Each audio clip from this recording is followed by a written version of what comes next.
Julian first fell in love with Serena's laugh. It was a clear, unforced sound, like wind chimes catching a sudden breeze. He was a comedian by nature, a professional jokester, who viewed every serious moment in life as a potential punchline. Serena, or Sari, adored his wit, the way he could turn a catastrophic car breakdown into a whimsical story about rogue traffic cones.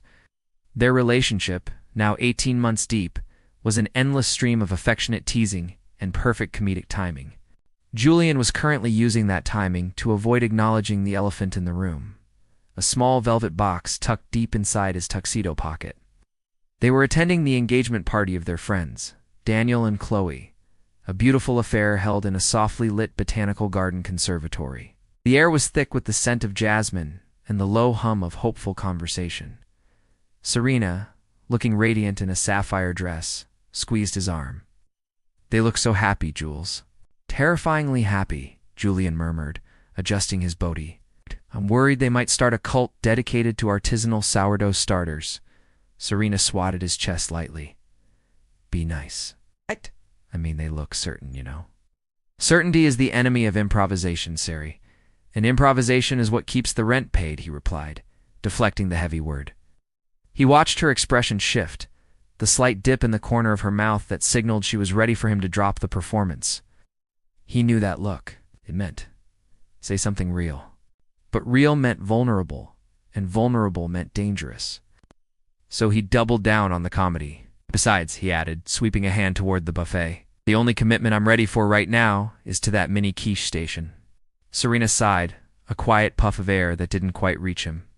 Later they found a secluded bench near a fountain, the sound of trickling water providing a backdrop for their simmering tension. "Jules, can we talk about last week?" Serena asked, her voice low. Last week, the minor argument about his reluctance to meet her sister, framed as a scheduling issue but rooted in his fear of extended family commitment. "Ah, yes, last week." "The week that will live in infamy," he said, instantly going into character. "I've already submitted the incident report. We've been formally cleared of all charges of excessive emotional maturity."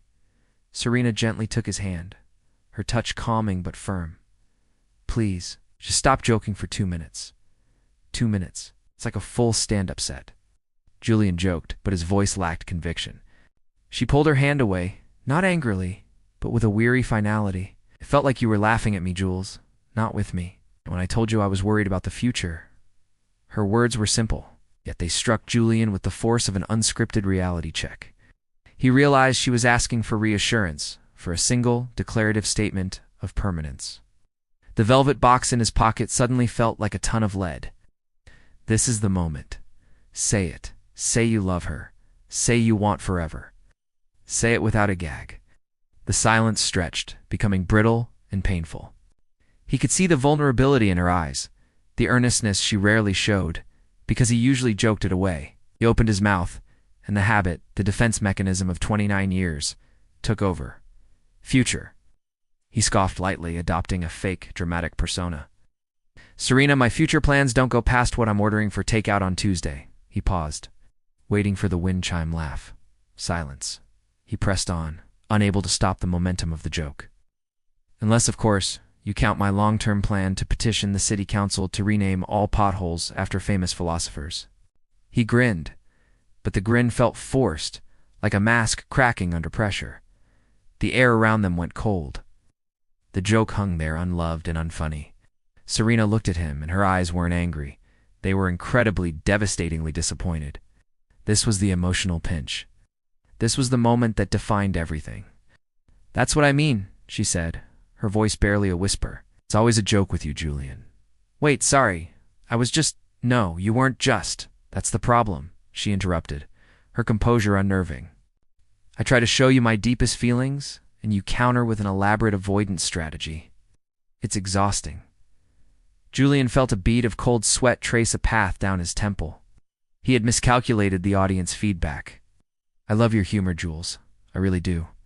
But when the joke is always on my seriousness, it stops being funny." She stood up from the bench, smoothing the sapphire fabric over her knees. The small, definite action of standing up felt monumental, like an exit from their shared stage. "Where are you going?" he asked, the usual bravado draining from his voice. I need some air that isn't filtered through a punchline, Julian, she said, her tone professional, distant. He stood too, feeling clumsy and exposed without his comedic shield. Sari, don't. I brought you here tonight for a reason, he pleaded, his voice suddenly raw. His hand automatically went to his pocket, touching the hard edges of the box. Is the reason another joke? She challenged, her eyebrow arching slightly. He couldn't bring himself to show her the box now. It would feel like a cheap trick, a desperate save. He stood silent, the words, the real, true words, trapped behind the dam of his decades of habitual deflection. Serena simply shook her head, a gesture of quiet surrender, and walked away from the fountain. She didn't look back. Julian was left alone, surrounded by strangers celebrating a commitment he had just demonstrated he was incapable of making. The scent of jasmine felt cloying, the sound of the fountain mocking. He pulled the velvet box out of his pocket. It glinted under the conservatory lights. He stared at it, realizing that bringing the ring was the easy part. The hard part was the seriousness it represented. What is wrong with me? Why couldn't I just tell her how much I love her? The truth was, every time he tried to be serious, he felt a paralyzing fear of rejection, of not being enough. The joke was his armor. He was afraid, if he took it off, she'd see the fragile, terrified man underneath. But tonight, that armor hadn't protected him. It had actively pushed away the one person who truly saw him. He shoved the box back and began to follow her, his gait no longer casual, but driven by genuine alarm. He found her standing outside the conservatory, looking up at the night sky, her back to him.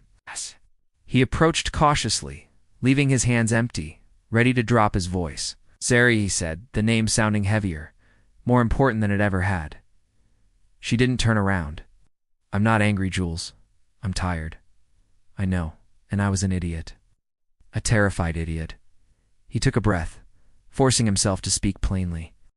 I didn't want to meet your sister because I knew she'd see how serious I am about you, and that scared me.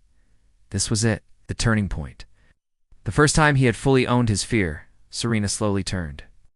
There were unshed tears in her eyes, but also a flicker of hope. I love you, Serena, he confessed, the words feeling huge and monumental in the still night air. I love your laugh, your kindness, and even the way you make me feel like I finally have a home. I joke because I'm afraid that if I tell you how much you mean to me, I'll lose you. Safer to pretend I don't care that much. The raw honesty was jarring, a completely new register for their relationship. Serena stepped closer, her expression softening into painful understanding. I know you're afraid, Julian, but I can't build a life on a series of elaborate disclaimers. I don't want you to. I want to try. No jokes, I swear. He reached out, taking her hands in his. I brought the ring tonight. I wanted to ask you to marry me, but I kept avoiding the moment because I was afraid of the answer. Serena's eyes widened slightly, finally connecting the dots of his strange, evasive behavior. You don't have to ask me anything right now, she whispered. But thank you for saying that. Let me put it away, he said, pulling the ring box out and tossing it gently into the hedge next to them. Jules? She gasped, half shocked, half amused. We're not going to start this next chapter with a joke or a prop, he explained. We're going to start it with honesty. He took both her hands and kissed them, looking straight into her eyes. I'm putting the box in a drawer. I'll ask you again, when I've proven I can be serious when you need me to be. Serena smiled then, a genuine, relieved smile that was worth more than 1,000 punchlines.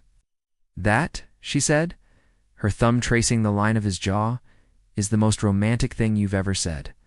The relationship had hit its turning point. Ow. The lighthearted comedy was over, replaced by the weight of mutual understanding. It was a bittersweet realization. The joke that had carried their relationship for so long was finally dead.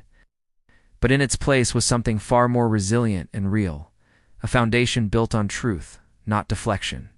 They stood there, holding hands, no longer speaking, simply existing in a comfortable, serious silence. The future was still uncertain, but now they faced it together, without the fear of a misplaced punchline. Will Julian fully shed his comedic armor for love? Share and subscribe to Storycraft Studio for more stories.